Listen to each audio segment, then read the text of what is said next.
All right, one of the neat things about John Stubbo's video blog is we are on episode 13. So what does that mean? It's year number 2. It's year number 2 for him. So he presented this. If you didn't catch on to it, it's a once a month video blog. He puts it out on the 12th of the month. It's 12 minutes long because he's the 12th president of the Alliance. So episode 13 means it's year number 2 of his leadership. One of these days we'll actually catch up to them. There's like 60 of them now. We're only on episode number 13. This is another really good one where he kind of reflects a little bit about what we're doing here in the United States and what we're doing across the world. One of the things I love most about the Alliance is we're absolutely tiny in the U.S. and we're absolutely huge throughout the world, which is evidence that the original mission to take the good news to the nations was fulfilled and is being fulfilled. So he also talks a little bit about waiting upon the Lord. I really like what he has to say about what it is for us to wait upon the Lord. Hey team, good to be back with you again today. Year 1 is a wrap. Had to be the fastest year of my life. An amazing year. Getting to meet so many of you, that was a true pleasure and privilege. This Alliance family is such an incredible family. I'm a blessed man to get to be out and about so many places and so many conversations. Preached 160 times or so since being elected president. That's got to slow down a little bit. But I was just so excited with the new opportunity to be in so many places. I just had a hard time saying no. This has been a great privilege. Some of you have asked about how my health has been holding together. Thank you for that. The great news is I'm stronger today than the day that I was elected. God has kept his promise to me that I would have everything that I need for every day.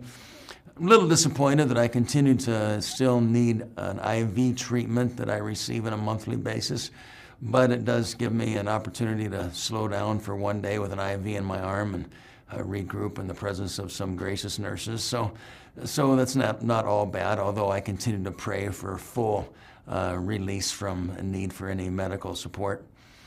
Many of you have asked about highlights of the last year. Well, that list is pretty long. Getting to meet many of you, being privileged to be part of commissioning 4 dozen of our next wave of workers that are going out, the largest group that we've been able to send in recent years. Having those moments where you see the Spirit of God at work in a service or in a conversation, that's been rich. Those prayer events that were hosted were significant opportunities of seeking God together as the Alliance family.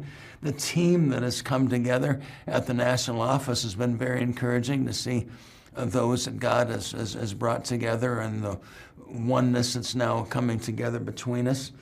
And just the overall sense that God is alive and active in the Alliance family. Whether that's locally or internationally, there is some true evidences that the Spirit of God is stirring and working among us. And so I delight in that. Some of you have noted that I've hardly said a word in year 1 about finances or the state of the Great Commission Fund. And I've left the impression with a few at least that we must be flush with cash because the president hasn't been talking about money. Well, that's not exactly the case. By the grace of God and the generosity of his people, we did end year 1 in the black, and I'm very grateful for that. But I don't mean to imply in any way that finances aren't important. Actually, I've been a lifetime donor to the GCF and believe more than ever in what the Alliance is accomplishing through your gifts. But my reason for not bringing up finances in year 1 were twofold. One, I felt I needed to create some credibility with you as the new president. That the national office and I as the president care far more about what we're involved in than just taking offerings. We're passionate about things, as when we talked about this past year, that are very significant to accomplishing work of the kingdom. And so we're about a lot more than just funds. The second thing that I was thinking about was that we needed to steward well the resources you've already given to us before I start asking for more. And so you heard me say at council, perhaps, that if I was elected as president, that I would need to do a review of the national office staff that are supported by the Great Commission Fund. I conducted that review throughout this year. We had a 10% reduction in force. It was a very difficult decision, as these were very dedicated people, part of the alliance, but to be able to look you in the eye and say that we're taking great care of the funds that you've sent to us, I needed to have this staff review and the resulting reduction in force. One of the results of that was the combining of two offices. We can't afford redundancy, and so I felt like there was some redundancy among us, and so we've created a newly formed Global Link office.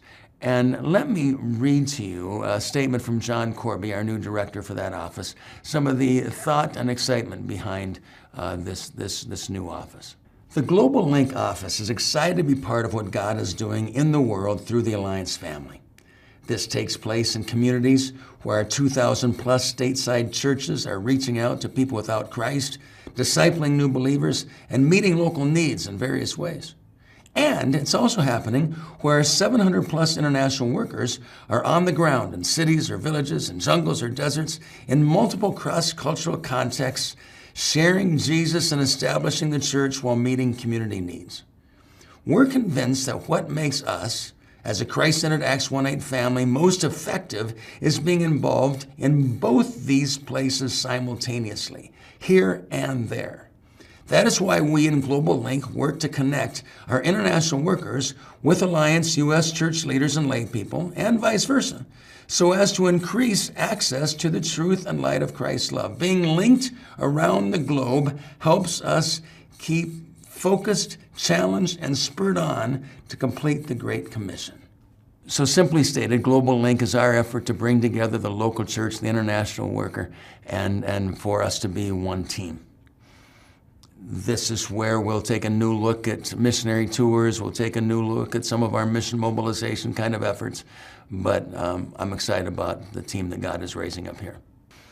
So year one was rich, and thanks to your prayers, I'm ready for year two, and I want to leave you today with a devotional thought from Isaiah.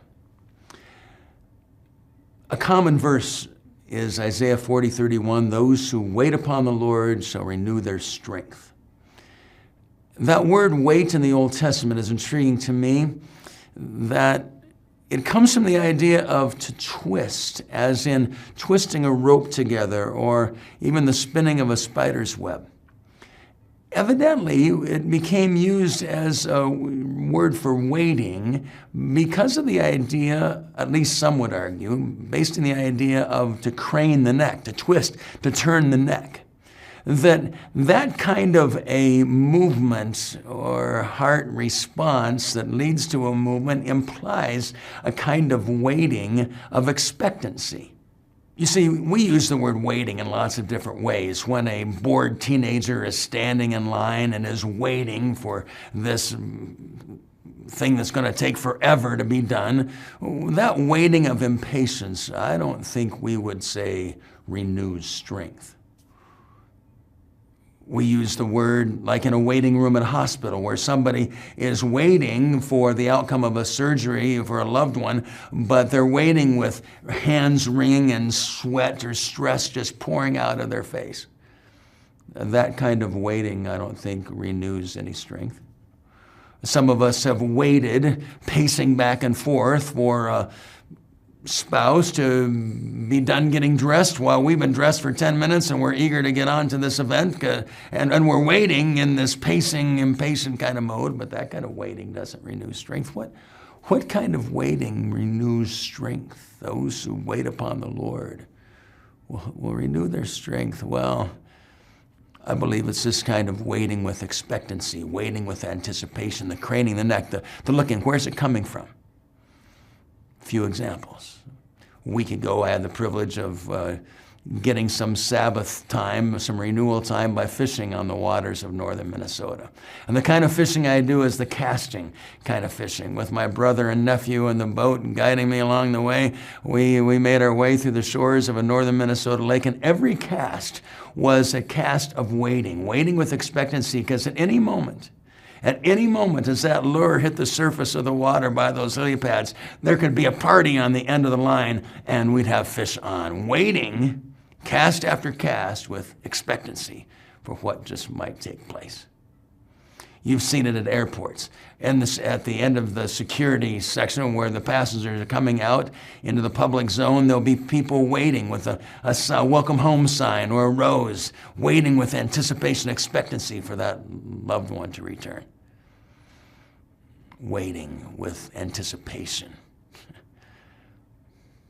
That kind of waiting renews strength. Those who wait upon the Lord with an eager anticipation that He is going to show up, that He's active, that He's at work in this world, that kind of waiting renews strength. Some of us are waiting for God to do something in answer to our personal prayers for a child, a health situation, a church issue, a relational issue. Some of us are waiting for a greater work of God among us, an outbreak of His Spirit in a reviving kind of way. Some of us are waiting for a harvest season to come. We've been sowing seed. And we can get discouraged. We can wonder, is there ever going to be a result? Is there ever going to be fruit? Is there ever going to be something that I see with my eyes? And this verse calls us to wait with this eager anticipation, craning our neck, looking for where God will move. Maybe not in the location we expected Him to come from, but this kind of waiting is a kind of waiting that believes that our God is always at work on behalf of His children. Just because you can't see His hand, just because you can't decipher His plan, does not mean that He's not at work. No, our God is at work, and this kind of waiting anticipates, expects, looks, doesn't tell Him where He must show up, but anticipates that He will. You know how the verse ends. And then we soar on wings like eagles, run and not grow weary, we walk and not faint. Because we're being empowered by someone beyond ourselves. That eagle doesn't soar because of a continuous flapping and strenuous flapping of the wings. No, there is some effort involved as he catches the updrafts, as he experiences a power greater than himself coming under his wings and carrying him. The only way you can run perpetually without growing weary is having a strength beyond yourself to walk and not faint. Alliance family, join me in these days as we continue to look for ways that God is at work and join Him in what He is doing. Wait with eager anticipation. God bless you. Some of your thoughts.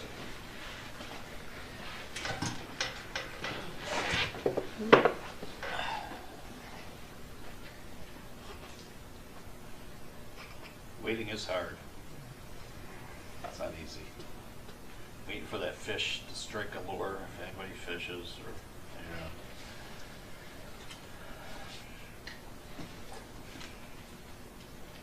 we want everything now. Or I do. I agree. You want everything That's now? why I'd like it a little sooner. But I think that's why you have Christian friends who support you, and when you're feeling down, they lift you up and remind you to be strong. I think it was really interesting when he was talking about the different circumstances that we're in when we choose a word. Like he was talking about how the wait in that verse in Isaiah is to wait expectantly. There's so many other ways that we can wait and be thinking that we're doing the right thing and being renewed, but in essence we're draining ourselves. I just think it's really interesting how you can pull one word out of Scripture and really just dig that kind of meaning out of it.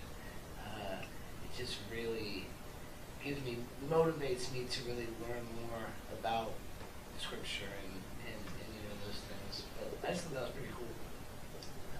If you don't wait with expectancy, how do you wait? I mean, if you're not, well, like he said, you can wait with anxiety or a frustration or Apathy, worry or with like a selfish attitude, that kind of thing. So. America has the highest level of anxiety any civilization has ever experienced in the history of mankind. And we've gotten worse and worse every year. And we're supposedly 80% Christian. So, But we're also an instant society, so that Yeah. doesn't help any. We want to know. well, the disciples wanted Jesus to do things yesterday. I don't think we're fast paced and no offense, but the younger people. The younger people. I think that- youth. I think we've been more seasoned to be able to wait and know that even in bad times, it's like, okay, this isn't gonna last forever, it's a season. But the kids, a lot of the kids, and I Sorry, we're all don't looking at think Kate's one Kate. of them, I know, but I do think a lot of them, how come I can't have that now? I wanna know. Yeah. I was thinking, we learned years ago how to wait for the Lord. And I was thinking about my girlfriend who I had prayed for 46 years for her.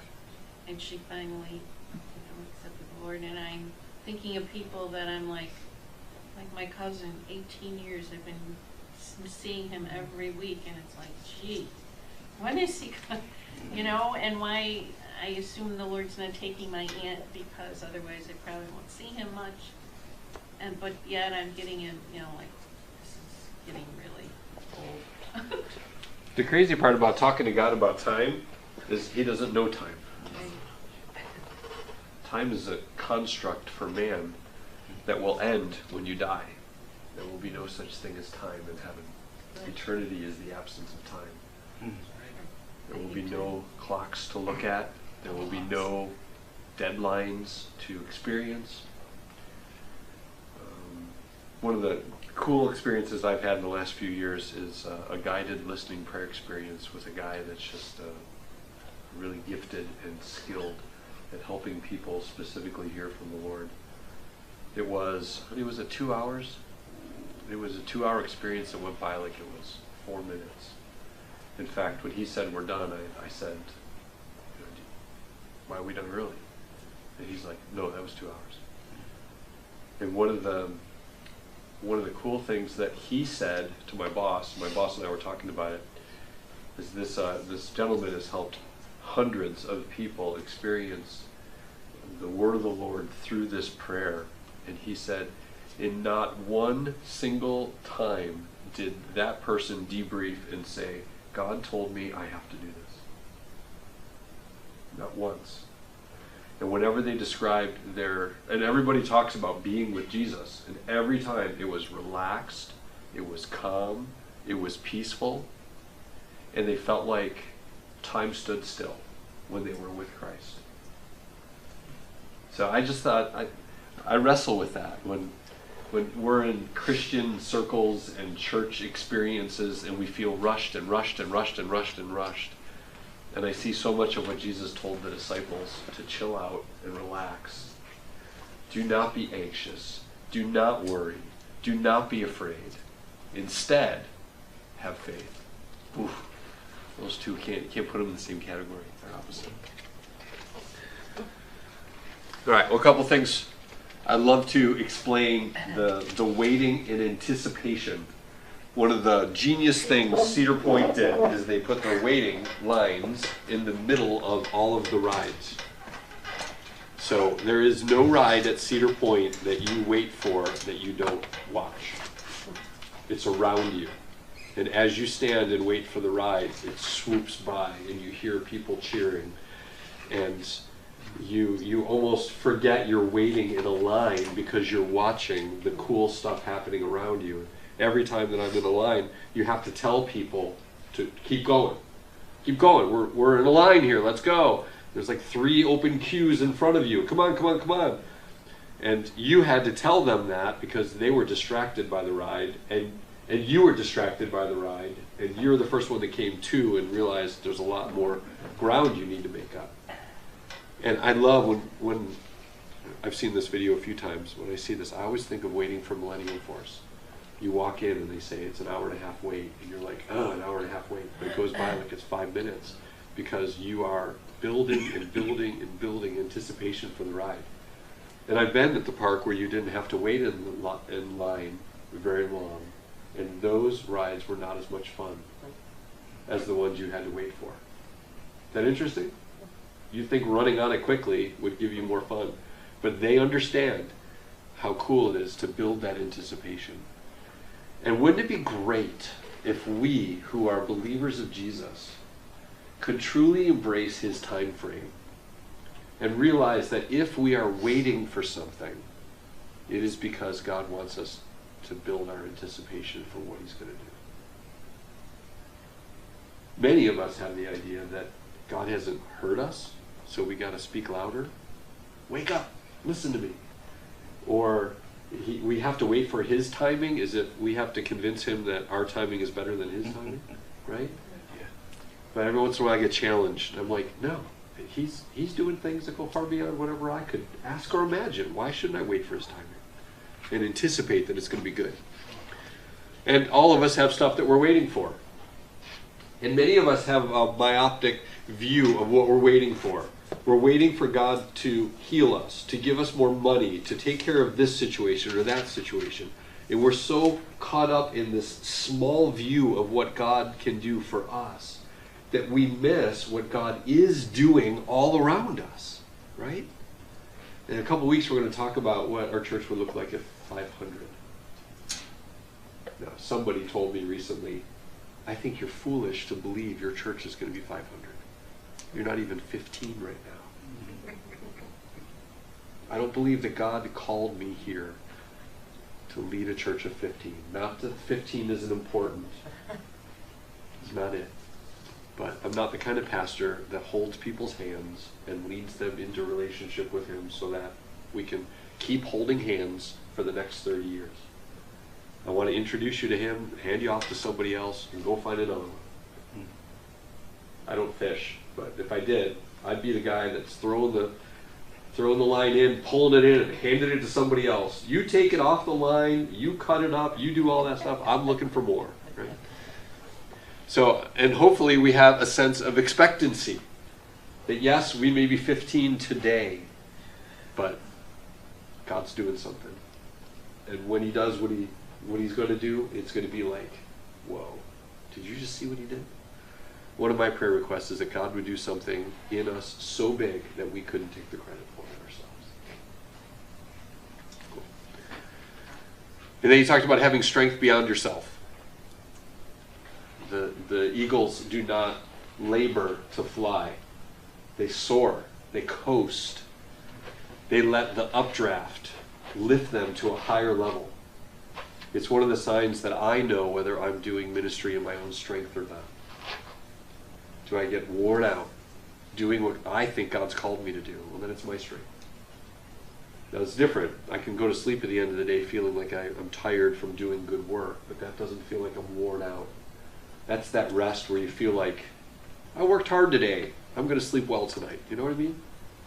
As opposed to, I'm laboring in my own strength and I'm just burnt out and I'm not seeing a lot of good stuff. And I like that he had a Blackaby statement towards the end.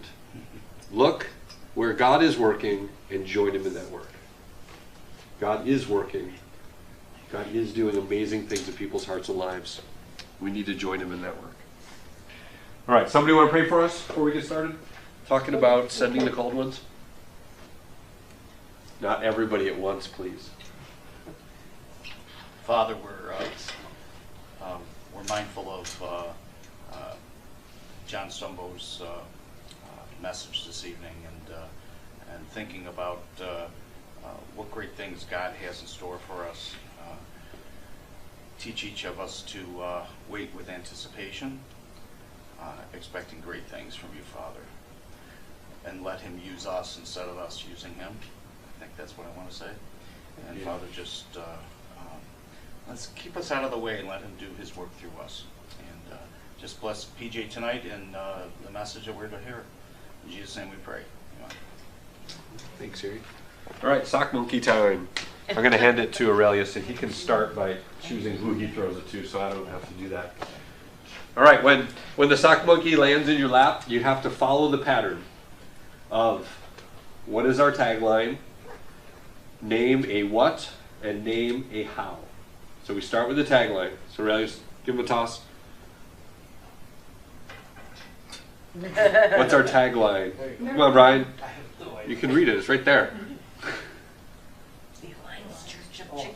That's the name of the church. Experiencing Christ's kingdom together. That's our goal. That's our tagline. We exist to experience Christ's Brian, I didn't know kingdom either. together. I forgot. All right. So now give it a toss. You can't just give it to your wife. So name the first what? Reaching the lost. Great. Next. You ready? Build up the believer. Great. Next. Oh. Yeah, don't spill that covered. Equip the workers. All right. And That's it. Toss it. Gary. Oh, Gary's like, no hands. Ruben can't. yeah, What did you build say? and Equip. Equip. Multiply leaders. Great. Multiply leader. Give her a toss. Sandra. All the way in the back. Oh, jeez. Oh yeah. Good one, Dad. Send the called ones. Okay, and how are we going to do that? What? Throw it, and the next person says how. How? Channing. Oh, oh, wow, that was close. I think it through. How? Well, not necessarily. We're gonna meet together. We're going to do it in a 4-level Yeah. approach. Yeah. And the first level is? The 100 level Sunday mornings. Great. Second level.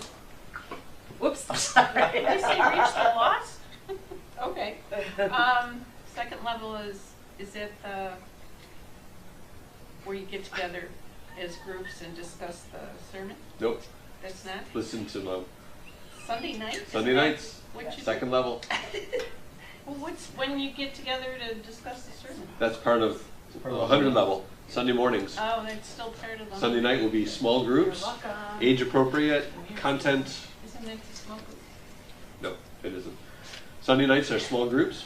The Sunday morning is worship, teaching, discussion. It's not a smoker.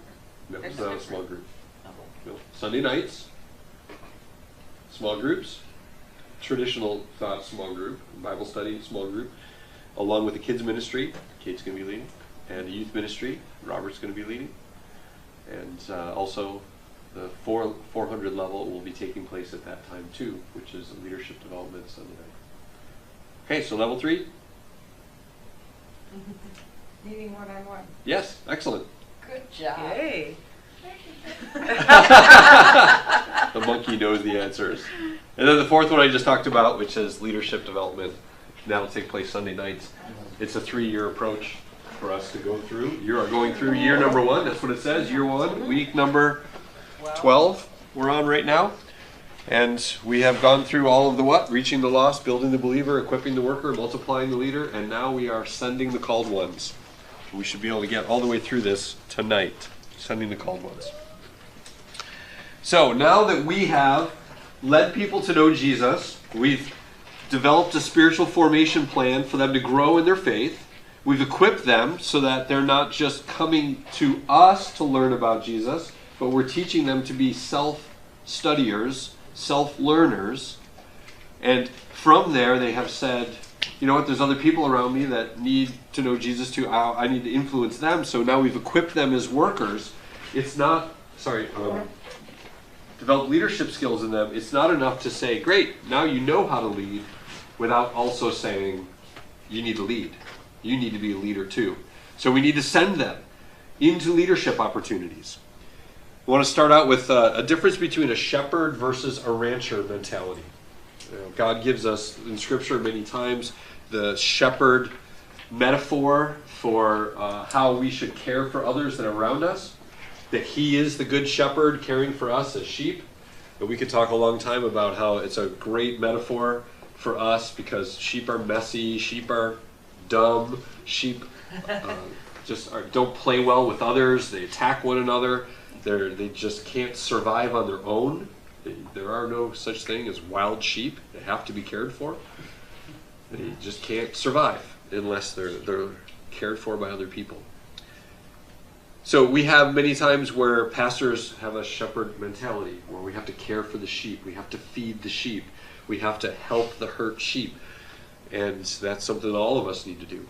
But I want to expand that a little bit to talk about a rancher mentality, which is different than the shepherd mentality. So here we got some sheep. Hireling?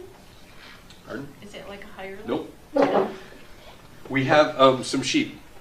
So the sheep represent people who are part of the body, right? And under the typical church model, we have a shepherd who is hired to care for the sheep, right? So sometimes there's a very small group of sheep, and the pastor can handle taking care of that group all by him or herself, do a really good job of that. But quite often, the sheep thrive because the shepherd is taking good care of them. And as they thrive, they reproduce. Or there may be another group that's nearby who are looking for a shepherd and don't have one. And one of the mentalities that we have is for that shepherd to extend himself and also take care of those sheep too. Try to find a way to do that. So again, theoretically, the sheep do really well, or we find another group of sheep and now there's more sheep that need to be cared for, and the pastor says, I got to care for those sheep too.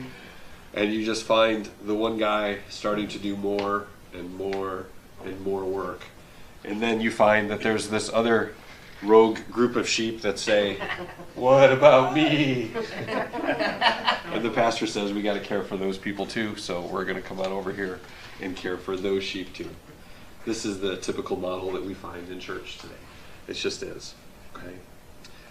So there's a different way to look at this, and that is, what if we had the same group of sheep that needed to be cared for, but instead of each and every one of these groups of sheep, which, you know, these might be the kids, these might be the teenagers, these may be the older people, these may be the women of the church or the men of the church, we tend to segregate and separate and try to minister to different groups of people in different ways, which isn't a bad thing. But instead of having the one guy take leadership over the whole group, what if we started to narrow it down and started to be a little more specialized?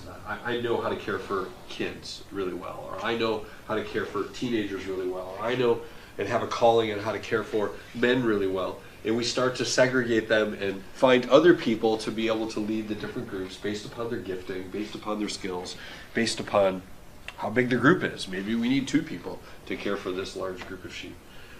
And we start to kind of diversify that kind of a thing. Is this? What's that? It's a shepherd. Wow. The sheep, it looks like they're See. wearing a sheep. Looks like something. If you didn't know this, the reason why shepherds have sheep is, well, let's look at 2 of them. 1, so they can eat them. 2, so they can wear them. Why else would you have sheep? Because they're cute. No. No. Does it make clothing? Sheep look really cute on pictures like this, but if you've ever been talking to a shepherd or read about what it was to be a shepherd, sheep are not cute. They're nasty. Weren't they listed number 2, the stupidest animals? Yeah, very clean. The number 1 stupidest animal that there is a domesticated turkey, Yep, they drown. who, if they're left outside in the rain, will look up in wonder at what is happening and drown on the rain as it's coming down. No. Yes, Yeah. Come they will. on. They are the dumbest animals that exist outside of teenagers. They taste good. And they taste So good. we may think they're cute and cuddly when we go to the petting zoo, but they are not, you know, and we don't have these animals around because they're cute and cuddly. We have them around for purposes. So, does anybody here have a biblical reason why this should not happen? We'll say this guy is the pastor, and he is asking this lady, and this creepy guy to help with the ministry to care for the sheep. Anyone? Somebody has to be in charge. Okay. So I'm not, I don't know if I have a biblical. Sure. But there's got to be a hierarchy of some sort, I would think. So if we put this guy, well, he is up a little higher. A little Put this guy up a little higher, then is it all right for him to share responsibility for the sheep with other people? That'd be a good thing, yeah. Did the disciples ever do that? Yeah. Yeah, they And he did cares, it all he the do it time. all by himself, I mean, and Yeah. And be qualified. So again, under this scenario, we'll assume that these are gifted, talented, caring shepherds who are caring for their sheep. In this scenario, what's going to happen with the sheep? You're going to thrive. They're going to thrive. And part of thriving is reproducing. So now there's going to be more and more sheep that are here. And again, we're going to talk about this. A guy named Dunbar did a study to find out you can only care for so many people. You can only know so many people in your life. So if your fold begins to grow and you don't change the way that you are caring for that fold, you are going to limit the number of people who are able to be in that fold, or the sheep that are in that fold.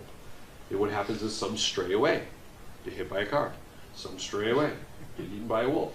Some go over this direction. Because you can't gather all of them together. You can't do it. And even if you go to the Middle East and you read about this, or you meet some of the people who understand shepherds' metaphor, the shepherds know how many sheep they can care for. And when their fold begins to grow to the point where they can no longer care for them well, they must hire someone else to care along with them. But most of those shepherds do not allow that shepherd to care with them side by side over this now large group of sheep, but they split the group. And they ask the shepherd to care for this group, and I'll care for this group.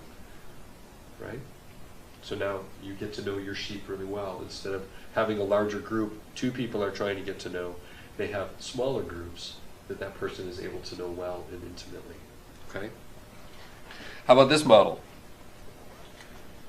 Again, assuming there's a lot of more sheep, they're healthy, they're growing, and each, you alluded to this. This is the model that I really like for church ministry, where there is a rancher who is in charge of the shepherds, who he has hired and trained, win, build, equip, multiply, trained to be able to take care of the sheep. And now it is his responsibility, or her responsibility, to care for the shepherds. He or she may have no interaction with the sheep whatsoever, but now is caring for the shepherds and hiring the shepherds and training the shepherds. And what I think should really happen is each of the shepherds should replicate themselves in their leadership, so that we can divide the sheep and the sheep can thrive and grow, and each of the shepherds is teaching someone else how to care for the sheep as well as they did.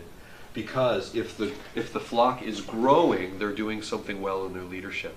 And if they're doing something well in their leadership, that should be replicated. Does that make sense? Yes. If they're not good leaders, will the flock grow? no. Probably not. Sometimes they do, right? So then there would be no need for that shepherd to replicate himself or herself, because there's no need for that, because the flock isn't growing. Now, we talk about this all the time in pastor circles, but if you are doing well leading people in the ways of the Lord, your flock should grow. It doesn't always. There could be reasons it doesn't. Usually because there's a wolf in here somewhere that's weeding out people from the flock. Sometimes flocks grow like crazy because the shepherds give them candy, give the sheep candy, give them what they want, let them stay up late at night. You know, it's really easy to get a crowd around you. But they're not going to thrive and grow. And someday we have to stand before God and be responsible for the kind of leadership we have. So anyway, a little bit of a visual. Again, this is really how I want to lead, how I have led in the past, and I found to be really successful, that we can care for a whole bunch of sheep under this model. In fact, I have a friend who was in ministry at a larger church of a couple thousand people, and he said his ministry to his shepherds was so important to him and took up so much of his time that in the time that he pastored that church, he was never in one of the homes of the sheep, because he had so well trained the shepherds to be able to care for the sheep. He felt that it would be inappropriate for him to go around the care of the shepherds to try to take their place, but to allow the shepherds be the ones that cared for his sheep. And he put all of his time and effort into caring for his shepherds. Now, the fact that the church grew during the time that he was leading, I think, is a good indication that that was a healthy way for the leadership to take place. Now, we see what Jesus did. He spent a lot of time with his disciples, but he also spent time with the other believers, and he also spent time with the crowds. So I think that there's appropriate times for us to do that. And of course, the pastor would say that the times that he was teaching Sunday school, that the oversight over the small groups, the times he was preaching on Sunday morning, he was caring for the shepherds, but not in that one-on-one small group kind of things in people's homes. For him, that's the way his leadership worked. Okay? So I really like this kind of a model. I like training people and teaching them to lead and then pushing them out and saying, you're the one that's going to lead. Because again, I think that as soon as I take your responsibility away from you, we started to create a paradigm where I think you can only lead this much instead of this much. We learn so much because we have to do something that we're not quite ready to do, right? And you got to figure it out, depend on your training, and you realize, oh yeah, you did know that. It kind of fleshes it out. And then if we don't do it very well or we struggle with it, then we have to go back to our mentor or teacher and say, can you help me with this? Can you explain this a little bit better? And then we go back into it with a little bit more confidence. It's a great way for us to be stretched and challenged and grow. Okay? Before I go to the next slide, any questions on this? Does this not make sense? I know there's a lot of sheep on here. Yeah. And yeah, I thought he was kind of a weird looking kind of guy. All right, a few things that are just tough things for us to talk about. These are some fill in the blanks for you there. Churches can die if they want to. I don't know of churches that would really say that they want to die, but if you as a church want to die, you will die. You can choose not to exist anymore. God's kingdom is going to move forward. It's not going to use you anymore. It's going to go in a different direction. They can choose if they want to. Ministries can die if they want to. Sometimes churches and ministry die not because they want to, because they've done things that are unhealthy and they haven't found out how to fix it, and they die. Oh man, the statistics on how many churches die is just crazy to think about. It's like 1,000 a month. You start to say, how in the world can that many churches not exist anymore? But again, I drive around Cheektowaga and I see so many Catholic churches that are now Protestant churches. I see so many churches that used to be thriving and growing and doing really well, and now there's just nothing there except a group of older people who say, why aren't we growing? It's sad, but it's not just Western New York, it's everywhere. It happens all the time. So there are many reasons why you will probably not see your ministry go all the way to the end. That your ministry that you start or you're involved with will continue after you're part of it. You ever think about that? So I left Athens as the last church that I was leading. There's another pastor there. There are more people there that if I showed up there on Sunday, I wouldn't know them. God's doing more things after I was there. It's continuing on without me. Went to Rome Alliance Church for the thing with John Stumbo, and somebody came up to me and they overheard someone else call me PJ, and they're like, "You're PJ?" I'm like, "Yeah, I'm PJ. You used to be the youth pastor here, right?" I'm like, "Yeah." She's like, "I heard a lot about you." And I would say, "Was it good? What did you hear?" You know? Well, I'm working with the youth ministry now, and people think you did a good job. You know, I can't stop. I'm like, great. So there's somebody else I don't even know who's the youth worker at Rome Alliance Church long after I was there. So you are not going to see your ministry through to the end.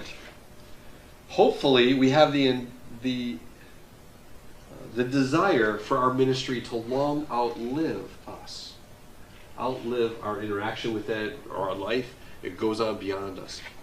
So, Sakamoki time. What is a reason that you cannot fulfill your time with a ministry? Think of one? Here, I'll throw it to you. Whoa. What is it? Health. Okay, your health. I used to come to church 3 nights a week and teach this group and this group and this group, but I'm just, I got sick, I have an illness, I can't do it anymore. All right, throw it to somebody else. Give us a reason.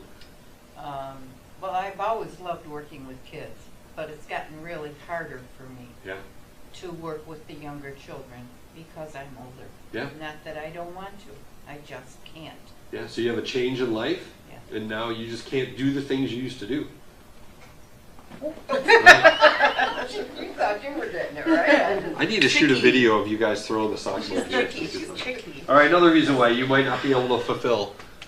I think sometimes you're just called to do something different. Yeah, that's right. If we believe God's calling for a ministry is for life, Sorry. Oh. we're not allowing Him to switch us. You know, I really like, I'm a big hockey fan. It's my favorite sport. And I think of, poor Relius. Thanks for doing this. But I really like the idea that a good hockey player sits on the bench and the coach taps them on the shoulder and tells them, I want you to switch roles. I know you're usually on the power play, but this time I want you to sit it out. Or you never played the power play before, you go do this. And how many times when there's a shootout do they put somebody out there that never did a shootout before who goes in and scores, you know? But it's the coach's responsibility to tell you what role you're going to play. And if we believe that God no longer has the option to tell us we're done with this, then we have just taken it away from God and now it's ours. You got one, Aurelius? Yeah, I was thinking that if you get called to another ministry and you sort of get like promoted. Promoted, yeah. God's always got more for you. Simply move away. Move away. Not in town anymore. That's an easy one. I don't know. That's another really easy one we haven't hit Maybe I yet. just took mine. Yeah. That was Is it like infinite death? I mean help. We gotta make time. Okay, so schedule changes? Oh, yeah. Yeah, so if your schedule changes, you... Does that count as his or mine? we're going to count that as Brian's because he actually said it.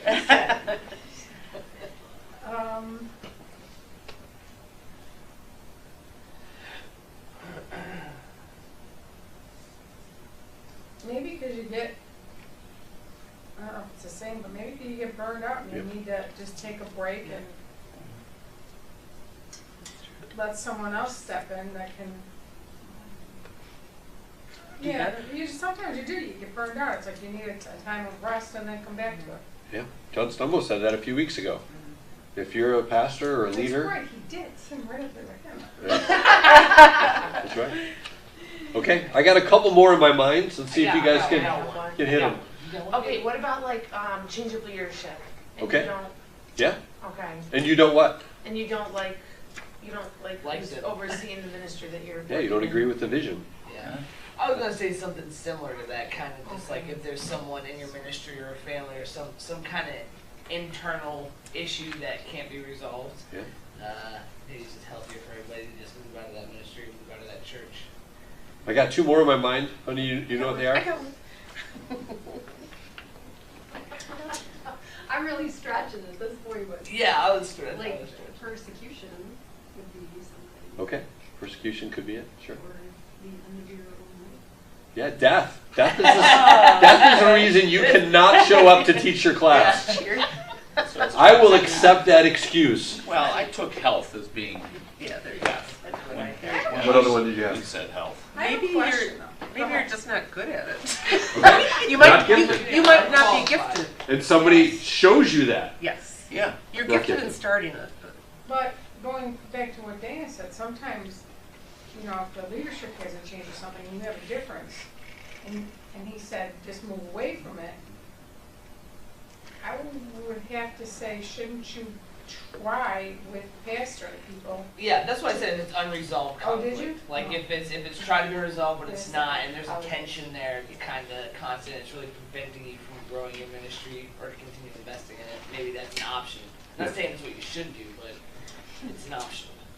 Well, absolutely. I mean, if you cannot agree with the direction the pastor is leading in the church, and you can't jump on board with that direction, Right. you raise your objections and say, I think we should be going in this direction, and he and the elders of the church say, no, that's not what we're going to do, then you should not be, definitely in the leadership team. But there's other churches. You should have an interview with the pastor and say, what is your vision and purpose in the church? What direction are you heading? And if you can't jump on board with that, keep looking for another train that's going in the direction you want it to go in. As a pastor, I don't want people that are pulling against the direction I believe God's calling us to go. I've led in that situation. It's not fun. It isn't. And I've also led in times where everybody was moving together in the same direction. And then you see great stuff take place. And I've said to a friend a number of times who just really believes that you can sit it out. You can wait it out. If this is what God wants to have happen in his church, he's going to make it happen in his church. And it's been years and years and years, and it's not been happening. And I say, what if you had taken that time instead to be actively involved in expanding the kingdom in a place you fit in better, as opposed to staying in a place and trying to convince the leadership there of what Scripture says? I would leave room for God to tell you to do both.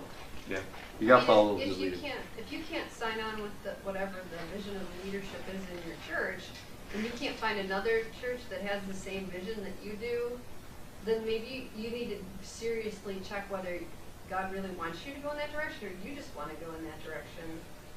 And then, but sometimes God asks people to do the really hard things. Yeah, that's true. Somebody has to. So. Thanks. You're right. Last one before we go to the next slide. Sin. Sin. It takes so many people out. So many people out. And one of the reasons it takes people out is because a lot of times people get in a ministry leadership position and they never grow anymore. They think, I made it. And there's a time where Jesus sent the disciples out to cast out demons and to do all kinds of ministry, and it came upon this boy that had epileptic seizures, and they tried to cast the demon out, and they couldn't do it. And they came back and they said, Jesus, we did what you told us to do, and something went wrong. It didn't work. What was it? And what did Jesus say? Staying in prayer. Yep. The translation says this kind only comes out through prayer and fasting. And I always scratched my head at that and said, what, instead of casting the demon out, they should have just had a prayer meeting? They should have started fasting and stuff? But no, Jesus was condemning them. He was saying, you need to fast and pray before you do ministry. Because they weren't. They were just coasting on the time they spent with Jesus. And that happens so many times in ministry, where people just start ministering and they don't read, and they don't study, and they don't worship, and they don't pray, and they don't fast, and they think that they can just keep coasting and doing well in ministry. And you can't. And then all of a sudden a temptation comes your way, and bam, you're taken right out. You're gone. It happens all the time in ministry. We interviewed at a church that the pastor took off with the secretary. It was a larger church, a few hundred people, and the district superintendent I was talking to said they hired a interim pastor to come in for, they say, 5 years. It takes 5 years. And they believe that the church was just now coming ready for their next ministry position. And he told me in an interview, you got to let you know, you are not going to be trusted at first. They're going to assume that you're going to do the same thing that last pastor did. It takes so long for that trust to be built, even if I'm a different guy, right? So a lot of times you're not going to see it all the way through the end because sin takes you out. It does. And hopefully there'll be a time of confession, repentance, reconciliation, and restoration in ministry. God never takes you out forever, but he'll take you out for a period of time for you to go through that process. So if we want to see a ministry that we love, whether we started it or we're working with it for a number of years, if we want to see that maintained beyond us, we must pass the flame. We have to, it's our responsibility. It's not our responsibility to say, I'm going to go until the day I die and then hope somebody else comes in after me. No, we need to train people as we're going, as we're ministering. It has to be part of our mindset. Yet again, I just got to tell you, this is incredibly rare to be able to hand things off to new leaders as you are going. It's so hard to do, but we must learn to do it. A couple more fill in the blanks. New leaders will lead differently. They will do it different than you. They will use new technology that does not exist today. They will have different ideas. They will look differently.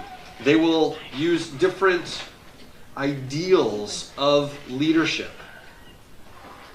John Stumbo, when he became the president of the Alliance, His very first, one of the first things he called people to was an event that was prayer and praise.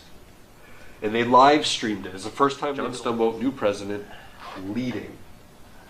There were 3 criticisms that kept coming up over and over and over and over again on the live forum. Number 1, he's wearing jeans. Jeans? Jeans. He's wearing jeans. He's wearing jeans. Number 2, he's not wearing a tie. And Sukkot. Number 3, he doesn't have a Bible. Oh, looking at it. Yep. I hate it. Out of all of this prayer and praise talk about how amazing Jesus is, Wow. well, I don't like this event because he's wearing jeans. He doesn't have a Bible. He's looking at that stupid screen thing he's holding. Really? Yeah, we understand. Okay. No, I'm telling you, it's wrong. It's wrong to be thinking about that. He's a leader. He's leading the way God's led him to. And you're not even receiving what his leadership was. You're just judging him based on his presentation. This, a couple years ago at council, worship for the entire denomination, there was a man standing leading worship with a tattoo. For the first time in the history of the Alliance. I'm serious. When I served at Delta Lake Bible Conference Center, you were not allowed to stand on the platform if you had a tattoo. If it was visible or if you had one? If you were visible. If they knew you had one, they would give you the coaching as to how it needed to be covered. Okay. Yeah, seriously. And if you showed it, you were off. If somebody could see it, you were off. And there at council, there's a guy who's got tattoos all up and down his arm, on his neck, and he's leading worship. And again, people are like, why is he on the platform?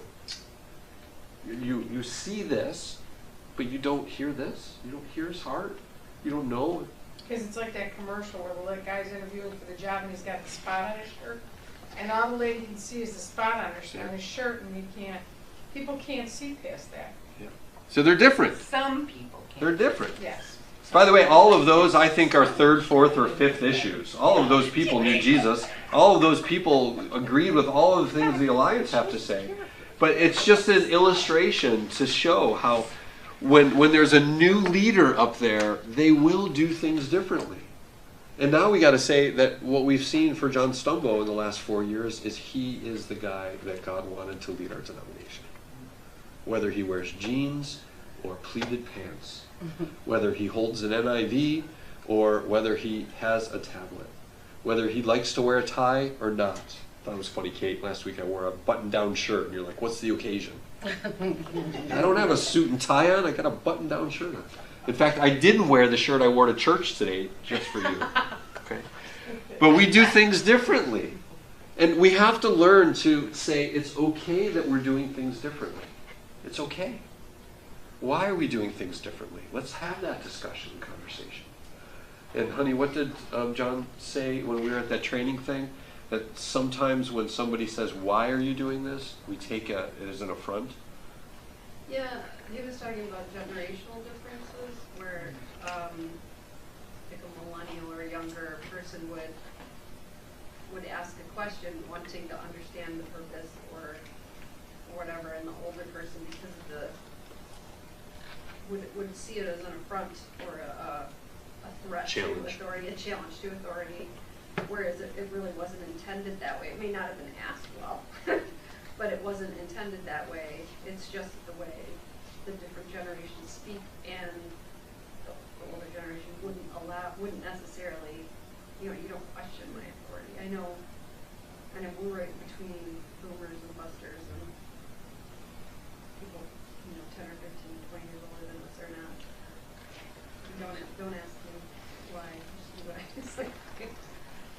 Yeah, and I've stood in a lot of middle grounds between piano and organ worship versus guitar worship.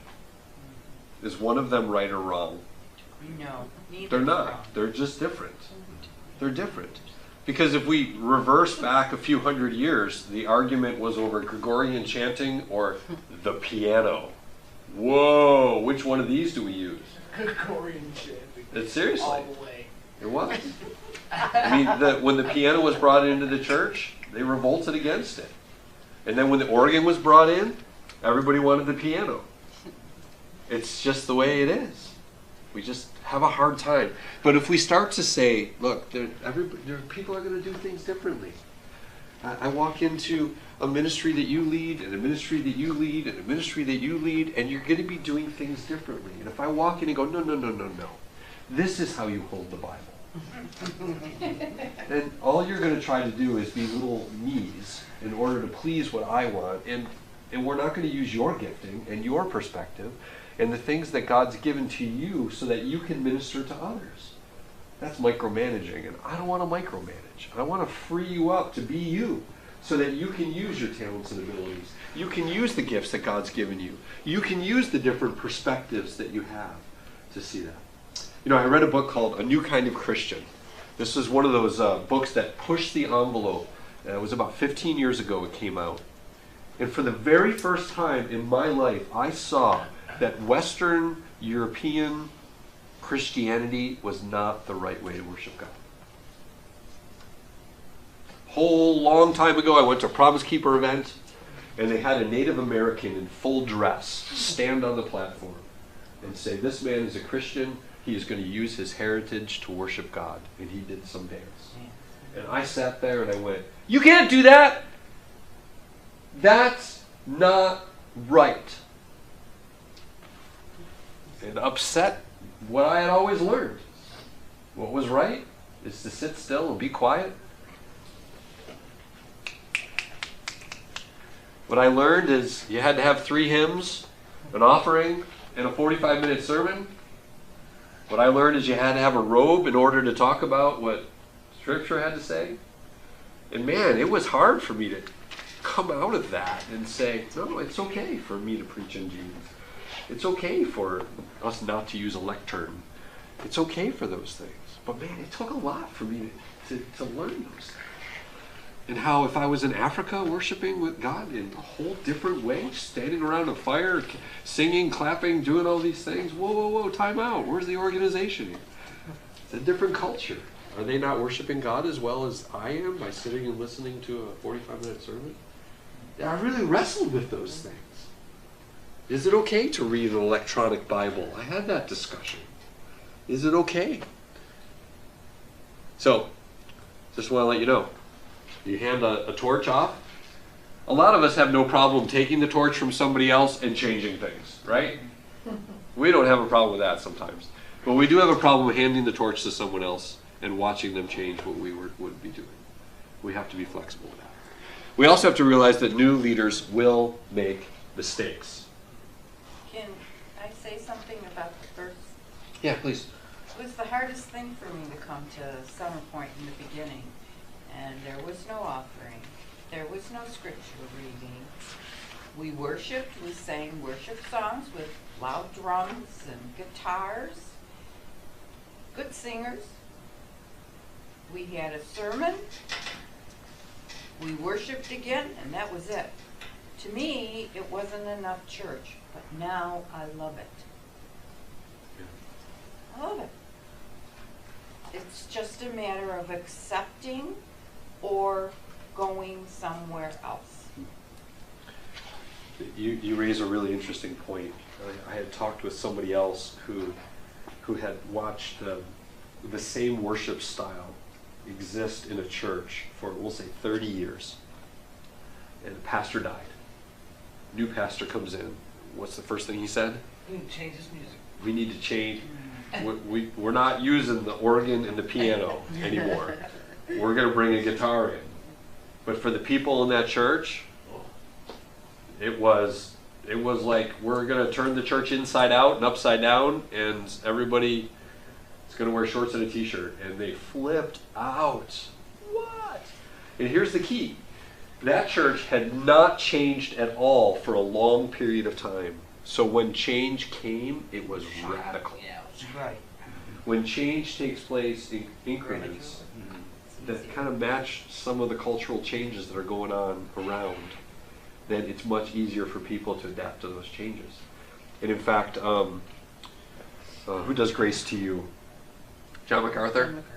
He was a pastor of a church. I'm not sure if he still pastors that church or if he just does the the college now, but he did a healthy church training, was the very first one I remember doing.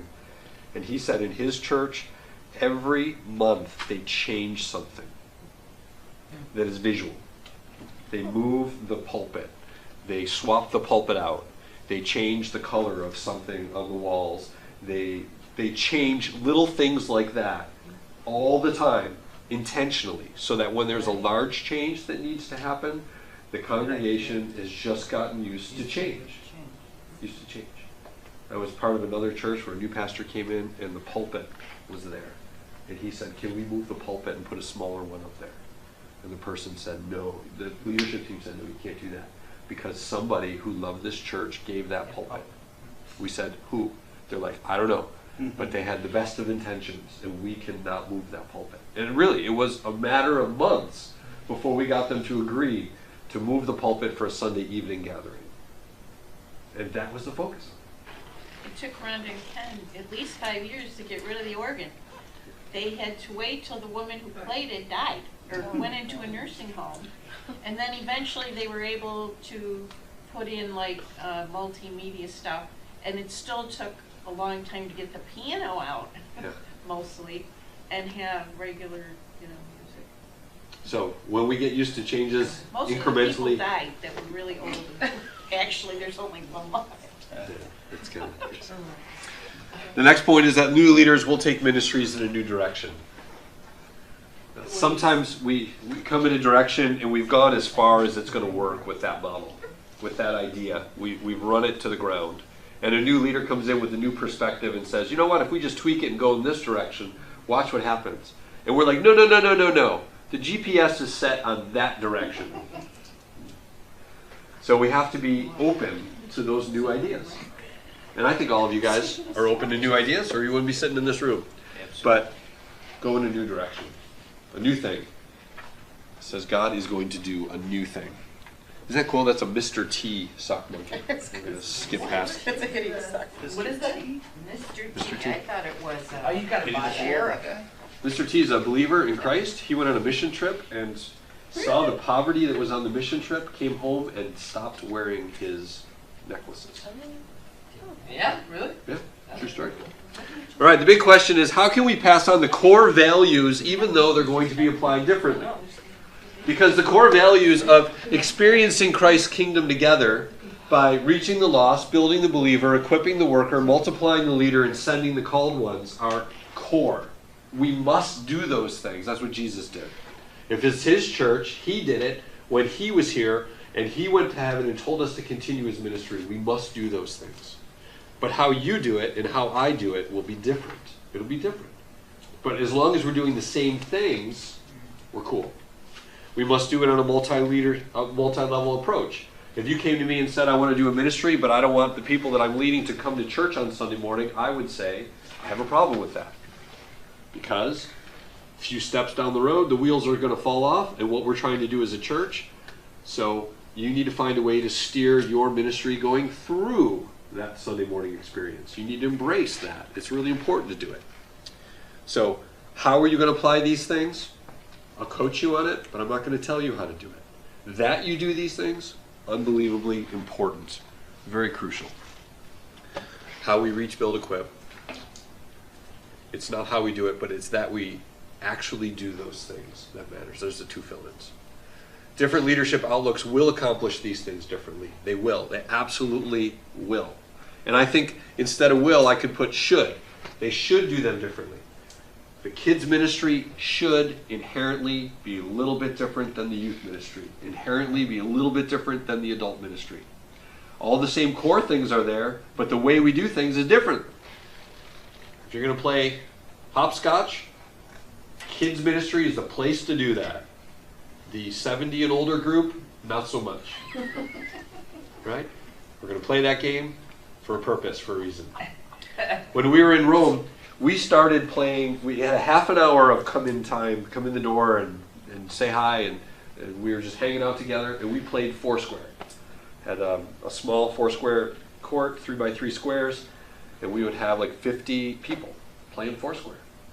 And we would go around, you'd start here, and the whole line would go all the way around the room. I mean, all the way around the room. just to play this game. And every once in a while somebody would go, this line's too long, we should start another game.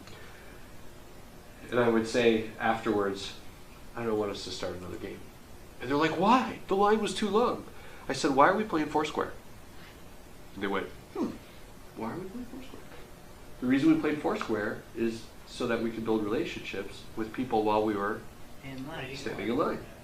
It's a game that's fast, it's quick, you get out, you get back in line, you wait in line for a little bit, you're back in, you're out, you're in line. It mixes up the line so that you're not standing next to the same person every single time. It satisfied our goal of developing relationships with the students. That's why we did it. Now, we went to a different kind of ministry and tried to do it in that, and it didn't work because the kids weren't into that mode of developing relationships. So we found a different way to develop relationships with those students. And then we go to adult ministry, and they didn't want to play Foursquare at all. They wanted to sit and drink coffee. But we did that so that we could build relationships. That was one of the core things that we were doing. You see how that changes? And eat. Eat, definitely eat. All right, well, handing the baton is a really important thing. Relay runners practice how to hand the baton to the next person. It's one of the most important things that they practice. And if you want to, just YouTube horrible relay runner baton passing, and you'll see instance after instance after instance of the favorite of the Olympics drop the baton. And it was over. They were done. It was the talk of the century. How and when we pass the leadership baton is a really key component. We need to know who we're going to give it to, and how we pass that off is so amazingly important. We have to pray about that. Coaching is really important in that. And we have to pass it on. We can't, hold on. If it's a team sport, you can't run the whole 4 legs of it. You have to pass it on. When we get to the point where others can do it better, and we have to hand it off to them, or we're slowing down the ministry. We're slowing down the spiritual growth that occurs. And we sin when we hold on to the baton longer than we should. When God's saying it's time for you to hand it off and we hold on to it, it's a bad thing. These 2 passages that I included in your notes for you are where Jesus was handing the baton off to his disciples. And he was doing it as a practice for when he would hand it off later on. He sends out 12 apostles and he sends out 72.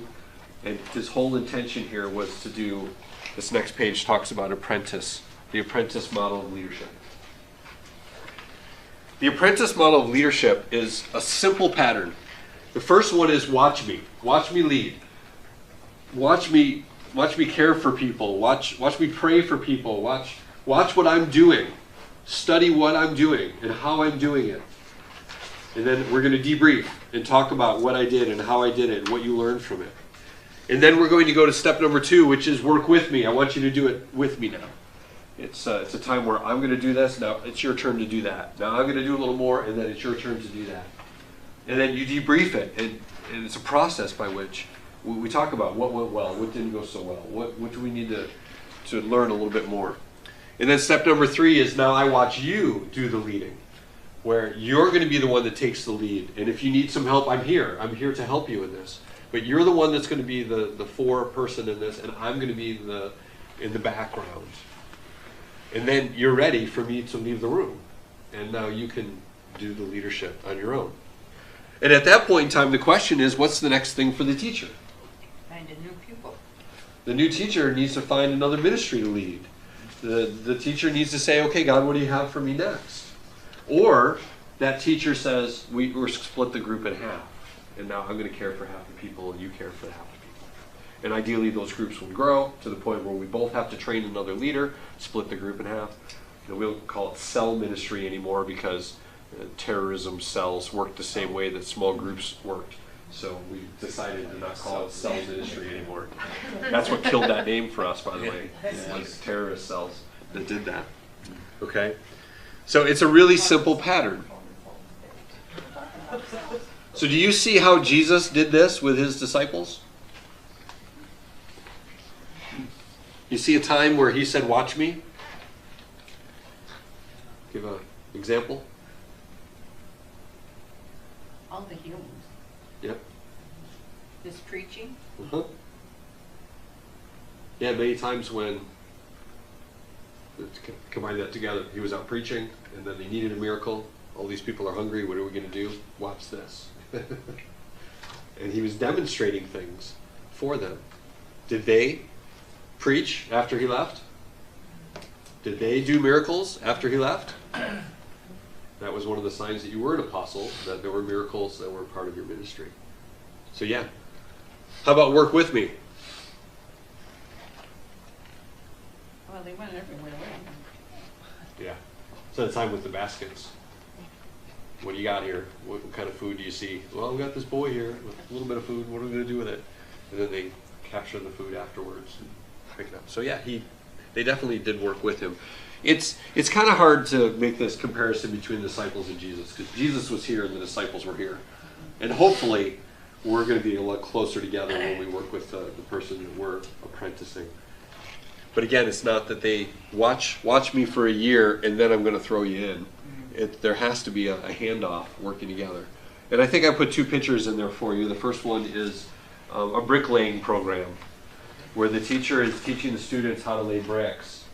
And it's the kind of thing where you got to do it hands-on, where the teacher demonstrates and then the students do it for a little bit. And then the teacher looks to see how well they're doing and then corrects them and teaches them a little bit more. And you can see that there's like 6 or 8 students there and one teacher. And it's implied there that the teacher is working with the students on a one-on-one kind of a thing as they're doing the actual building of the wall. And then the second one is a classroom experience where we also have an apprenticeship model. We have a student teacher that comes in to teach. And has anybody here ever done student teaching at all? Did they follow this, watch me, work with me, I watch you, Mo? And how did that work out in the classroom for you? Yeah? Did you feel when you were watching what they were doing that you were learning from them? And then when it was time for you to do things side by side, was the person that was the teacher there giving you specific tasks to do? Yes. Like what would they ask you to do? Lead a small group. Okay. Or So you have work a one-on-one with the soundtrack for your... student. I don't know. Okay. Yeah, did you feel that the teacher gave you more than you could handle? No. Thank you. I'm sorry. Okay. So hopefully the teacher would have been watching how well you were doing with things. And if you're excelling in things, they would have added more responsibility to you. But if you were struggling with things, they would have removed some responsibility so that you didn't become frustrated. Yes. Yeah. Yes. We don't I want to agree with overwhelm that. people. Throw them in, figure out if they can swim, just throw them in the water. Let them figure it out on their own. Well, any model for teaching or anything is evaluation. You always have to have an evaluation. Yeah. You gotta have feedback on how you're doing and how you can do it better. Right. And the state does not do it that very well. Everybody gets the exact same evaluation. Everybody is satisfactory. Nobody is above average. Nobody is needs help. Everybody's satisfactory. Yes. So why do we do it? I would doesn't like help. to say that's exactly what I did with knitting for you. I said, watch me, then I let her do the work, and then I watched her because they kept saying, be watching her, look, she's standing over your shoulder. And then she was ready to do it herself. You know? So I think we do that and we don't even know we're doing that pattern. Yeah, the apprentice model is one that really is not very evident in our culture today.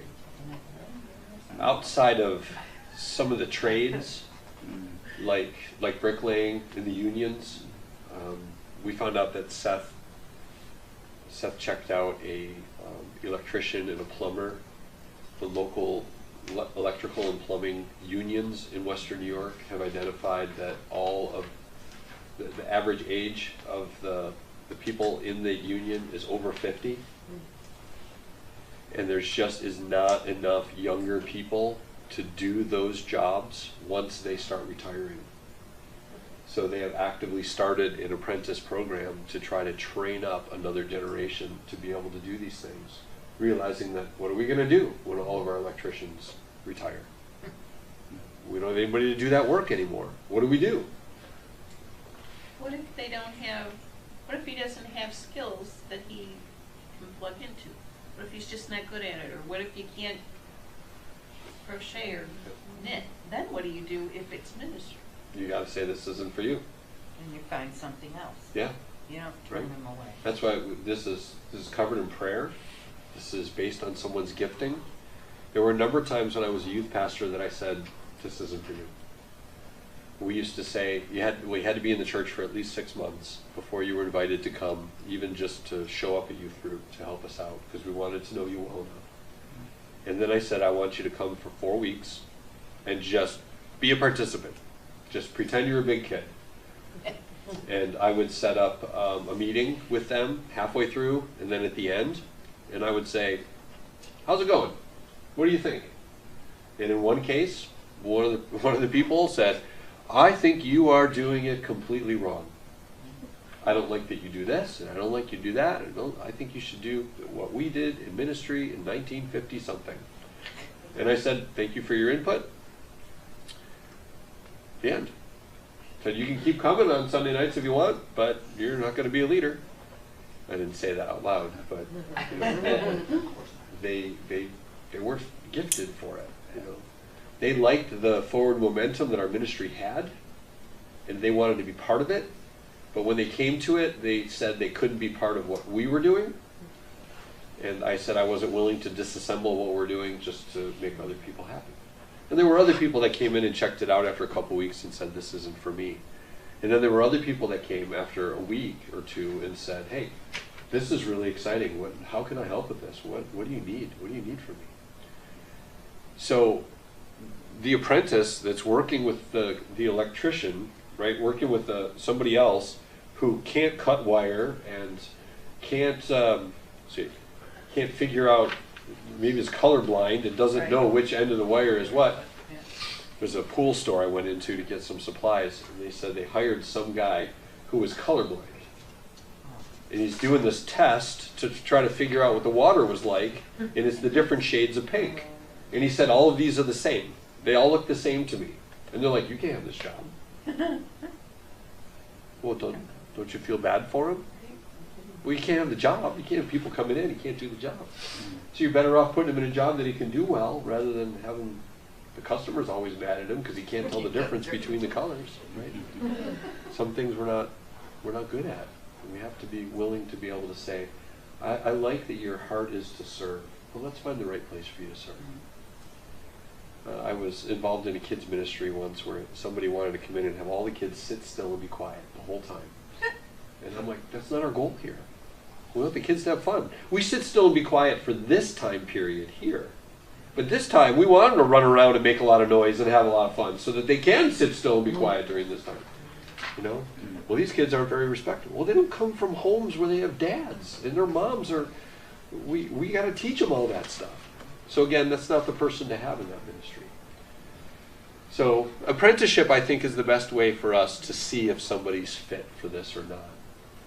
And to prepare them well so that when you say, okay, you're teaching the class on Tuesday, you don't go, what do I do? You're like, okay, I know what to do. But then you get up there and something stalls and you're like, I need a safety net. And you're there as an apprentice teacher to be able to provide the safety net to help people in this. So in ministry, has anybody seen this happen? How many of you feel that you have been apprenticed into a position by another leader? Okay? How many of you feel you have apprenticed someone else into a position, you were the leader and you brought somebody else on board? Yeah. One of the ways you know if you've done this really well is when you found the next thing. So you're the guy on the computer or the lady at the computer on Sunday morning. You're the one that's operating the PowerPoint, the worship, and everything that goes up on the big screen. That's your job to do. Mom's like, yeah, I did that 6 years ago, right? And there's a kid that's like hanging out next to you like every Sunday, like, hey, how do you do that? If you say, well, come here, why don't you stand next to me during worship? And the kid's like, that's pretty cool. And you're like, hey, you do this last song.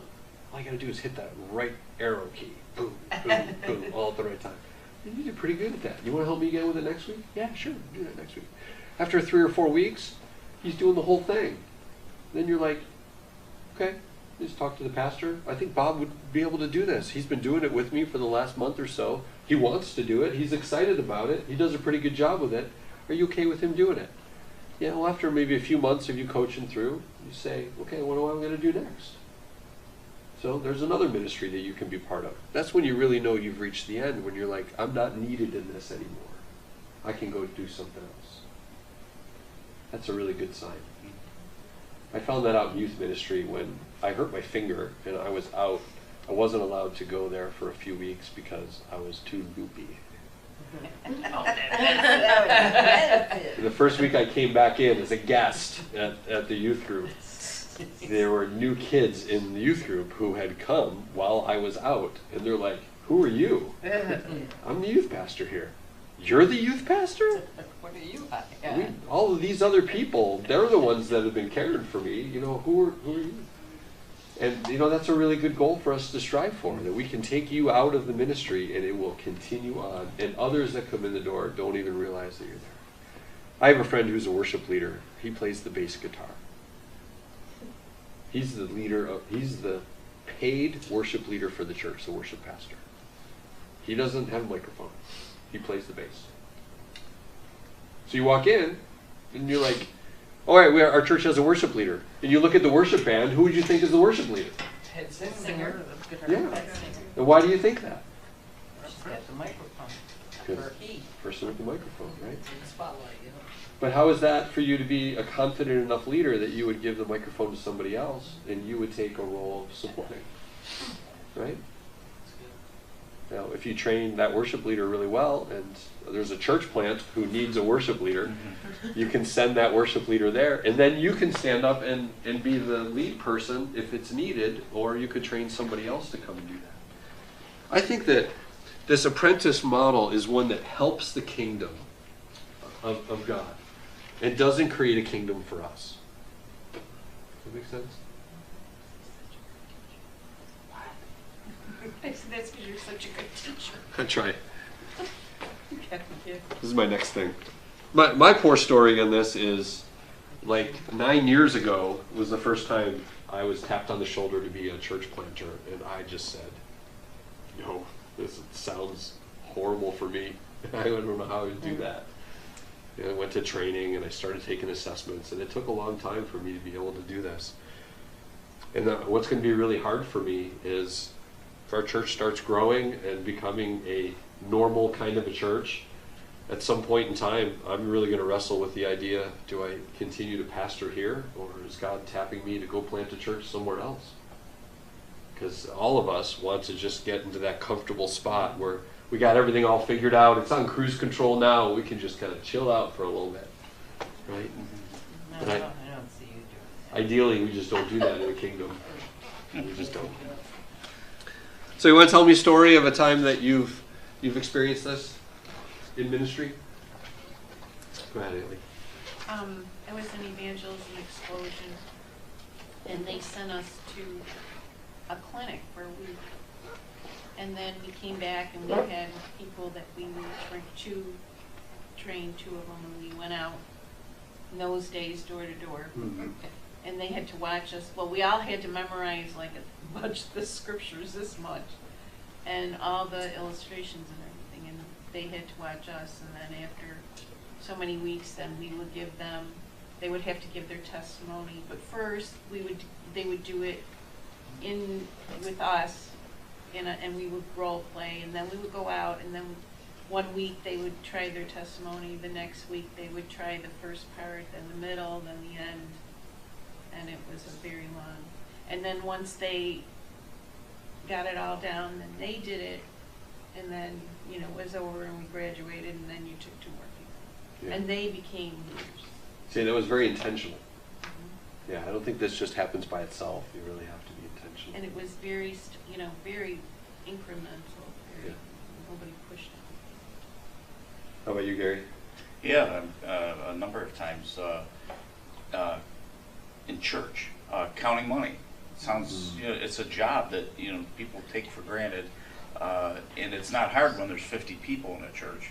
But once you have a few hundred, now we're looking at, you know, you always need 2 people, and you got to lock the door, and you got to keep everything private. And the guy who's the the treasurer for the Alliance now was the guy who trained me how to count money. His name was Ken Baldus, a real good guy, and I counted with him for 5 years. And then, you know, we got computers, and I remember the day it went from 5,000 to 10,000, and now it's nearing 20,000. But I stopped a few years ago for whatever reason, I don't know.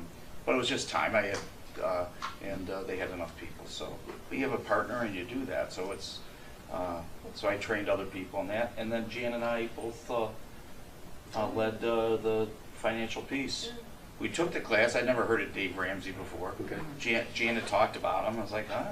You know, I didn't know what. I like this radio show. Yeah, and so we took the class. Then we assisted the one guy, and then we actually led it twice. I think twice. Yeah. Great. If you want to teach everybody that class, it doesn't work well if you have 500 people sitting in a room, right? Correct. It would work better if you had how many people? 20 For group. financial piece, Yeah. probably. Well, what we did break up. Yeah. We broke up. We showed the. So you could have a group of people. You watched For Dave part of it. Ramsey for 20 minutes, and you break up into groups, couples. You know, about 8 or 10 Yeah. people per group. So we would have 25, 30 people. So if we have 200 people in church on Sunday, and we have the sermon end, and I say we're going to get into smaller groups of people, and talk about the sermon, and we have 2 people who are trained, how does that work? It doesn't. If we have 20 people that are trained, how does that work? Real smooth. If we have 50 people who are trained, how does that Better. work? Better. Oh, that's. New Salem. Right? New Salem. So even if there's 3 of you who are trained who happen to be in the same group, that works, doesn't it? Yeah. Right? So what's the downside to having too many people trained? No downside. I don't know any. Competition? No. People getting. Hopefully not in the kingdom of Christ. We would Yeah. say that we're competing But with in the one real another. world? Yeah. will In people the get- kingdom of me, that definitely plays into it. There's a cool book on leadership. One of my favorite ones is called Tribal Leadership. And it's a secular book that talks about the culture that you work in. And I know enough about where some of you people work that I know what culture is like where you work. That it's nobody here works in the good culture for a business to work in. A culture where you don't look at the person next to you as an enemy or as a competitor, where you don't try to make somebody look bad so that you look better, where all of you look at yourselves as teammates who are trying to accomplish something to change the world. That's the best kind of a work situation. And if you have a group of people that work that way, they found out that the best way to work is to not have a timesheet and to not have work hours. What? Everybody knows this is the job. You all put your time and effort into that job. When the job is accomplished, you all have a sense of ownership over that job and a sense of, I did well. That was great that we accomplished that. And they found that in that environment, people will voluntarily work with more effort, less hours, more effort, and they will accomplish far more than they ever would with the time card punching system. Because in the time card punching system, you only work that many hours. And you can kind of, it's the Dilbert thing where you stretch things out just so you get the time card. Remember the one with he's handed in his time card and the lady's like, will you leave me alone? He's like, well, according to the time card I just submitted, I'm going to be here for another 45 minutes. And I lived in that. I worked in that environment for doing that. I don't want us to be a church that competes with Centerpoint, that competes with the church down the street, that competes with the church around the corner. I don't want us to be a church that compares ourselves with what different churches are doing. I want us to be the kind of a church that says we need other people to work together with us so that we can follow the leading of the Holy Spirit to lead people to know Jesus. That's what I want us to do. And if we realize that there's people out here who need to know Jesus, And God brought us all together in the same room, gifted us all differently, given us a different perspective on life, different talents, different friends, different neighbors, different workmates, cubicle people. Some of us have overlay, but a lot of us have unique lives during the week. If God wants to leverage all of that in order to expand his kingdom, I'm in. I want to see him do that. If we're going to be competing with one another over who teaches what class or who invites people to come to church or what ministry idea is the one that the whole church is going to buy into, then all of our time and effort go into that instead of thinking about them. Does that make sense? Right? So that's the kind of environment. And then we're excited when there's different wins in people's lives. We're excited when ministries start multiplying, even though there's no real idea as to how it happened. We're excited when we start to see God show up in ways that we never anticipated that he would show up. And then instead of trying to turn down what God's doing, because it's not something we agree with, and try to turn up our own thing, we just listen, see where he's working, and we invest in that kind of work. So, there you go. That's my dream. I've seen it happen twice in 2 different ministry experiences, and I fully believe that that's something we can experience together. And that's my job is to coach in this kind of a scenario, right? So elders, apprenticeshipping, new elders, ministry leaders, bringing new leaders on board. Next week, we're just going to have kind of a question and answer time period for us to try to flesh out what this would look like as we try to apply it. If there aren't, if you don't raise your hand with a bunch of questions that you have, I have a exercise for us to do together that will force us to flesh out the questions and figure out the answers as to how we're going to make this happen. What we'll do is we'll create an org chart for the church, an organization chart. Okay. Yep. Okay. But you shortened it. An org Okay. chart. Yep. That's where I was confused. I thought maybe you were going to say over. No, it's an org chart. That's where my head was going, so. We're going to figure out how we're going to win, build, equip, multiply, and send. Yes. That's what we're going to figure out together. And we're going to identify that in order to do those things, we need certain people. And in order to have certain people, they need to have certain gifts and talents and abilities. And we either need to pray people into those positions or we need to apprentice people into those positions. That's what we'll need to do. But right now, we don't have any idea what those positions look like, do we? You know, generically. We've talked a lot. We need a worship leader. We need somebody to lead this ministry and that ministry. But I think it's important for us to start putting blanks on the board and for you to pray about putting your name on a blank. And then we'll see how many blanks are left. And then we'll ask the Lord to put names on those blanks for us. And we'll have an idea of what to pray for. And then we'll watch him start filling up those blanks, which would be cool. I think that'll be neat. Okay? All right. I'd like you to find one person to pray with. There's a list of prayer requests that are there. They haven't changed. You can pray through those, or you can pray for other things. We have, what, 10 minutes left? Yep. Yep. So find somebody and pray with them, please. Yeah. Yeah, there you go. All right.